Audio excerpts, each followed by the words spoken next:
नमस्कार, स्वागत आहे तुमचं आजच्या व्हिडिओमध्ये. तर बघा, रुद्राभिषेक ही श्रावण महिन्यातील सर्वात मोठी व भगवान शंकरांची सर्वात आवडती सेवा मानली जाते. तर हा रुद्राभिषेक कसा करावा, ही सेवा करताना कोणती मंत्र व स्तोत्र म्हणावी, जलाभिषेक कसा करावा, त्याचबरोबर पूजेची मांडणी या संबंधीची संपूर्ण माहिती व्हिडिओमध्ये सांगितलेली आहे. तर व्हिडिओ शेवटपर्यंत बघा. तर रुद्र अभिषेक करताना आपल्याला रुद्र अध्याय पठण करत महादेवाच्या पिंडीवर जलाभिषेक करायचा असतो. ही सेवा अतिशय उच्च कोटीची सेवा मानली जाते.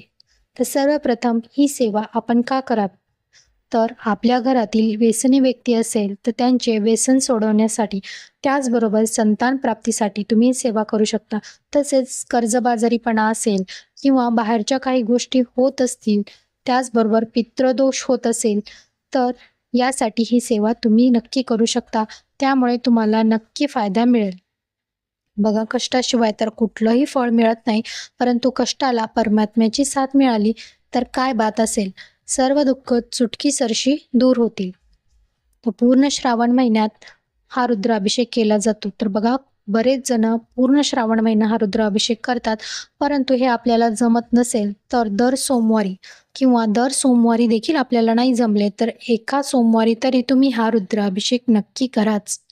तर रुद्राभिषेक कसा करावा, तर यासाठी जास्त साहित्याची आवश्यकता नाही. तर यासाठी लागणारे साहित्य तर शिवपिंड, जलाधारी किंवा तुम्ही चमच्याने देखील पाणी टाकू शकता, तामण, आणि हे तामण आपल्याला मोठं घ्यायचं आहे कारण त्यामध्ये पाणी बाहेर सांडू नये यासाठी. तर जलाधारी यासाठी लागते. आपण चमच्याने देखील पाणी टाकू शकतो, परंतु आपल्याला हे टाकत असताना आपल्याला वाचन देखील करायचे असते, त्यामुळे दोन्हीकडे लक्ष द्यावे लागते. त्यासाठी जलाधारी असेल तर त्यामध्ये पाणी टाकले की आपण वाचन करते वेळी तो आपोआप जलाभिषेक होत असतो, त्यामुळे तिकडे लक्ष देण्याची आपल्याला आवश्यकता नाही. जर पाणी संपले तर तेव्हाच आपल्याला त्या तांब्यामध्ये पाणी भरायचे आहे.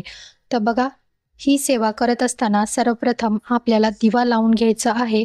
त्यानंतर जलाभिषेक करताना प्रथम आपल्याला शिवमहिम्य स्तोत्र म्हणायचं आहे. तर हे संस्कृत आणि प्राकृत दोन्हीमध्ये येतं, तर हे एक वेळा वाचायचं आहे. तुम्हाला जी भाषा सोपी वाटेल त्यामध्ये तुम्ही वाचू शकता. त्यानंतर गणपती अथर्वशीर्ष एक वेळा वाचायचे आहे. रामरक्षा स्तोत्र 1 ते 9 ओवी ज्या आहेत त्या एक वेळा वाचायच्या आहेत, फलश्रुती वाचायची नाही. त्यानंतर शिवकवच हे एक वेळा वाचायचे आहे. शिवगायत्री मंत्र 11 वेळा. त्यानंतर महामृत्युंजय मंत्र 11 वेळा, अमृत संजीवनी मंत्र 11 वेळा, संजीवनी मंत्र 11 वेळा व कालभैरव स्तोत्र 1 वेळा म्हणायचं आहे. त्यानंतर शिव अष्टोत्तर नामावली आपल्याला बेल वाहताना म्हणायची आहे. तर बघा, ह्या सर्व सेवा ज्या आहेत त्या आपल्याला जलाभिषेक करते वेळी वाचन करायच्या आहेत. तर या सर्व सेवा नित्यसेवेच्या पुस्तकामध्ये ह्या सर्व दिलेल्या आहेत. तर तुमच्याकडे जर नित्यसेवेचं पुस्तक असेल तर तुम्ही त्यातून हे वाचू शकता. जर तुमच्याकडे नसेल तर तुम्ही मोबाईलमध्ये देखील लावून ठेवू शकता. जर तुम्हाला संस्कृत किंवा प्राकृत वाचता येत नसेल तर तुम्ही मोबाईलमध्ये हे चालू ठेवा आणि तेव्हा जलाभिषेक करत राहा. आता ह्या सर्व सेवा, वाचन आणि जलाभिषेक झाल्यानंतर आपल्याला जलपात्र काढून घ्यायचं आहे. पिंड स्वच्छ पुसून घ्यायचे आहे. जे पाणी आहे ते घरातल्या सर्वांना प्यायला द्यायचं आहे. जर तुम्ही हे एखाद्या व्यक्तीसाठी खास बोललेलं असेल किंवा त्या व्यक्तीसाठी करत असाल तर हे पाणी फक्त तुम्ही त्यांनाच द्यायचं आहे. त्यानंतर हे पाणी तुम्ही घरात पण शिंपडून घ्यायचं आहे. आता पिंड स्थापन करायची आपल्याला एक तामण घ्यायचं आहे. त्यामध्ये थोडे तांदूळ ठेवून त्यावर पिंड ठेवायचे. पिंडीला भस्म लावून घ्यायचे आहे.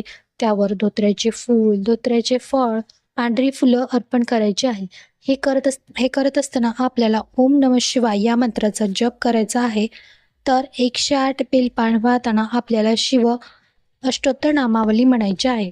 तर तुमच्याकडे 108 बेल नसेल तर एक बेल पान घेऊन सुद्धा आपल्याला हे करता येतं.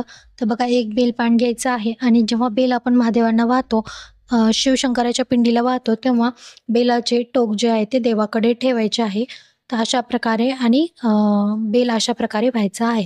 तर एक बेल पान घेऊन असं एक नामावली म्हणायची, तो व्हायचा, परत दुसरी उचलायचा, परत दुसरी नामावली म्हणायची, तो व्हायचा, परत उचलायचा, परत तिसरी नामावली म्हणायची, तो व्हायचा, आणि अशा प्रकारे आपल्याला 108 नामावली होईपर्यंत अशा प्रकारे बेल व्हायचा आहे. आणि जर तुम्हाला 108 नामावली येत नसेल तर तुम्ही ओम नमः शिवाय या मंत्राचा देखील जाप करू शकता. तर 108 अष्टोत्तर नामावली ही नित्यसेवेच्या पुस्तकामध्ये दिलेलीच आहे. तर आपल्याला काहीतरी गोडाचा नैवेद्य म्हणजे तुम्ही दूध साखरेचं किंवा साखरेचा नैवेद्य दाखवू शकता. त्यानंतर आपल्याला आरती करून घ्यायची आहे. तर सर्व झाल्यानंतर महादेवांची पिंड आपल्याला उचलून परत त्या जागेवर ठेवायची आहे. तर अशा प्रकारे सर्व पूजा आपल्याला करायची आहे.